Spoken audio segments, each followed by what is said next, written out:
Et si on parlait un peu de l'amour de Dieu? Shalom à tous mes bien-aimés, c'est votre frère Joël. Je vous salue dans le précieux nom de Jésus-Christ. Je vous souhaite une excellente journée, c'est le matin. Donc que la paix et la joie du royaume des cieux vous accompagnent tout au long de cette journée. Et donc je commence tout de suite parce que c'est ce qui m'est venu ce matin. J'ai eu envie de vous parler de l'amour de Dieu. Donc je vais vous donner lecture de la parole. Il est écrit dans 1 Jean 4, 7. Bien-aimés, aimons-nous les uns les autres, car l'amour est de Dieu, et quiconque aime est né de Dieu et connaît Dieu. Amen. Et ça, c'est un point vraiment très important parce que on parle souvent de l'unicité de l'Église, l'unicité du corps de Christ, mais à quel point est-ce que ça peut manquer de nos jours dans l'Église? À quel point est-ce que cela peut manquer dans l'Église? Dieu a dit, Dieu est amour, aimons-nous les uns les autres, bénissez vos ennemis et faites du bien à vos ennemis. Or, qui applique aujourd'hui ces paroles?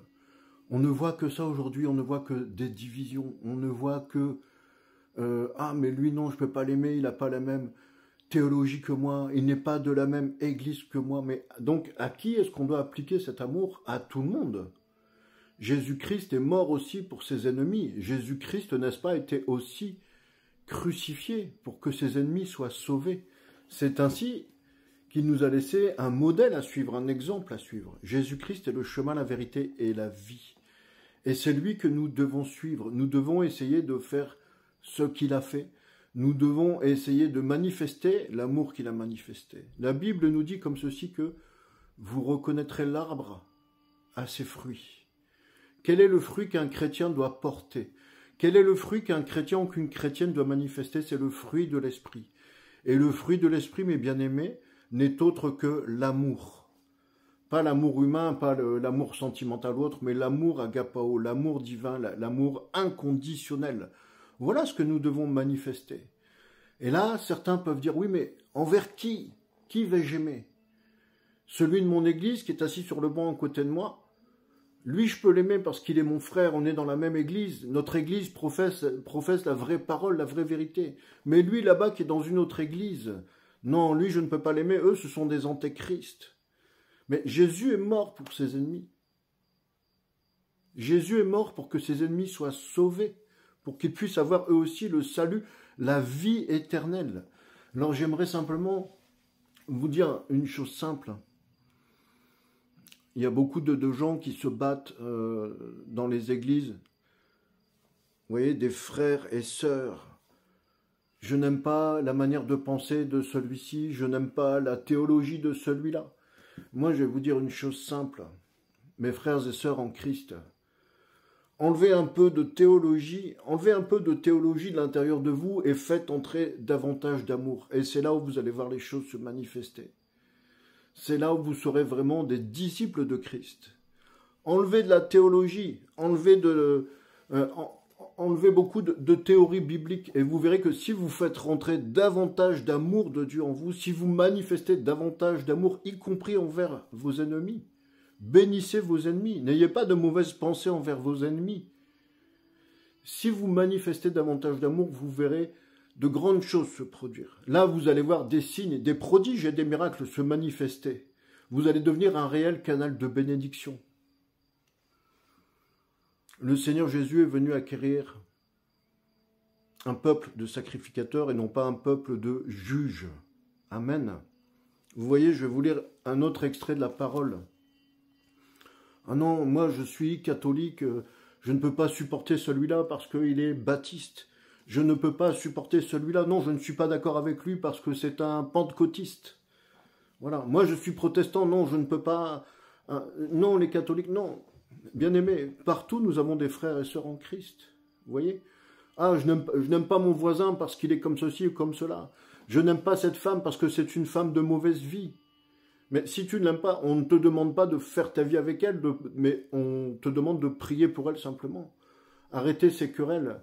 Dès que beaucoup de frères et sœurs, malheureusement, dès qu'ils ne sont pas d'accord avec un de leurs frères ou un de leurs sœurs qui ne fait pas partie de leur église, de leur mouvement ou que sais-je encore, c'est la guerre. Vous déclarez que l'autre est antéchrist, ce sont des paroles graves. Non, si vous n'êtes pas d'accord, simplement cherchez à comprendre son point de vue, cherchez à comprendre là où ce frère ou cette sœur est arrivé dans sa marche chrétienne, pourquoi il est arrivé à ce niveau. Peut-être que voilà, il lui manque ceci ou cela, ou peut-être qu'il a eu un parcours que vous n'avez pas eu. Vous voyez, certains ont peut-être la chance d'avoir eu un parcours chrétien avec une phase d'étude de la Bible qui est vraiment très linéaire, très scolaire, et d'autres ont simplement peut-être vécu des choses par rapport aux épreuves qu'ils ont traversées. Nous ne sommes pas là pour nous juger, nous ne sommes pas là pour nous critiquer. Moi, il m'arrive parfois de ne pas être d'accord avec quelqu'un s'agissant de, je sais pas, d'interprétation, de doctrine, d'herméneutique ou quoi que ce soit. Mais ce n'est pas pour autant qu'il devient mon ennemi, ce n'est pas pour autant que je vais le calomnier, ce n'est pas pour autant que je vais essayer de démolir ce en quoi il croit. Non, simplement, prions les uns pour les autres.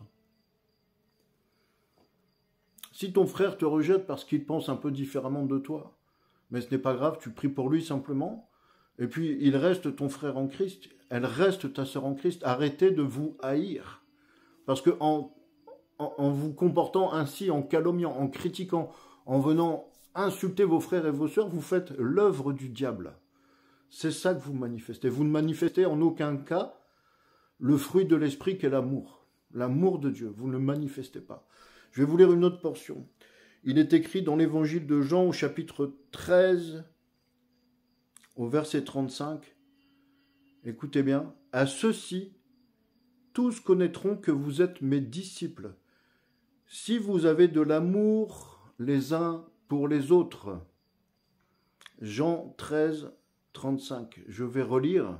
« À ceux-ci, tous connaîtront que vous êtes mes disciples, si vous avez de l'amour les uns pour les autres. » Amen.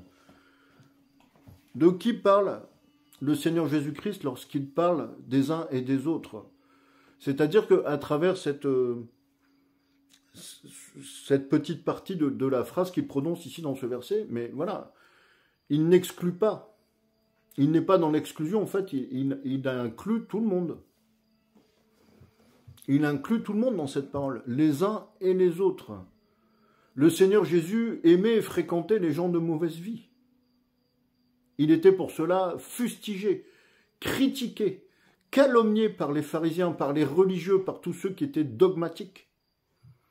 Donc, nous devons comprendre ce que tout cela signifie. Nous ne devons pas reproduire ces choses. Nous devons nous aimer les uns et les autres. On peut très bien ne pas être d'accord sur des points doctrinaux. On peut très bien avoir une sensibilité, avoir un niveau de révélation différent, avoir reçu, je ne sais pas, certains ont reçu des dons particuliers, des capacités particulières du Seigneur. Que cela ne vienne pas nous enorgueillir, que cela ne nous amène pas à mépriser nos frères et nos sœurs qui n'ont pas reçu ce que nous avons reçu. Parce que peut-être que dans 5 ou 6 ans, j'imagine, ils vont peut-être recevoir quelque chose de plus grand encore. Nous ne sommes pas Dieu. Donc aimons-nous les uns les autres, sans distinction, sans jugement surtout. À ceux-ci, tous reconnaîtront que vous êtes mes disciples. Nous devons manifester l'amour les uns pour les autres.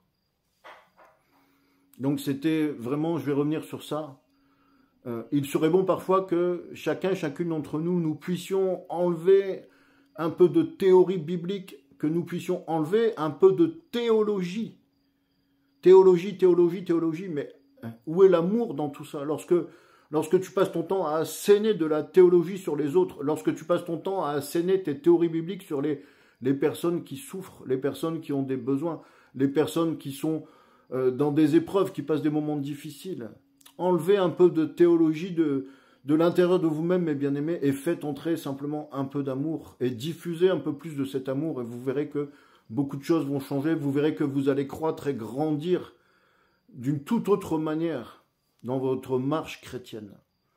C'était votre frère Joël.